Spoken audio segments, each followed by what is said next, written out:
First time in Wisconsin's history, the Juneteenth flag is flying over the state capitol today. Juneteenth commemorates the day when the last slaves were freed in the U.S. Governor Tony Evers says it is important that we recognize history and move forward together toward a more racially equitable and just society. Well, thanks for joining us on Live at 5. I'm Keith Edwards. The recognition of Juneteenth doesn't end in the state capitol.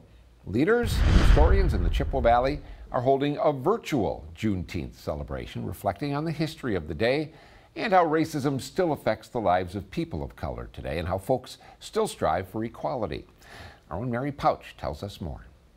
Slavery in the United States ended just over 150 years ago, but one would only need to go back a couple generations to find someone who was once considered a slave, which is why Juneteenth, the day word of emancipation finally reached Texas, is still celebrated in 2020, and the role Black people had in it is still recognized. One of the cool things that is important to always remember is that it was Black soldiers who helped spread the word in regards to presenting the information to that last, one of those last, holdouts in Texas. Just because June 19th, 1865 was the day slavery was fully eradicated, doesn't mean it was the day racism in America ended. Historians say Jim Crow laws became the new oppressor and had a heavy hand in creating the prison system we still see today. Black codes were carefully crafted to create felonies out of behaviors that were normative and acceptable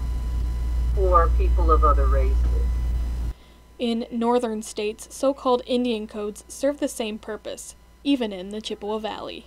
Here in Eau Claire, I have run across other kinds of material in our newspapers and books written in the early 20th century that shows that there was a definite sense of superiority.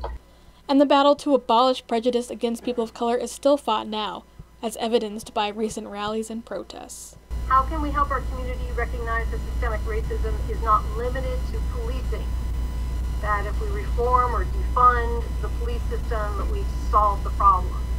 Historians and activists said today that it's important to remember the causes that brought rights and justice, but to also know there's more work ahead. Now, the virtual Juneteenth celebration is going till 8 p.m. You can join by following the links on this story at WQOW.com.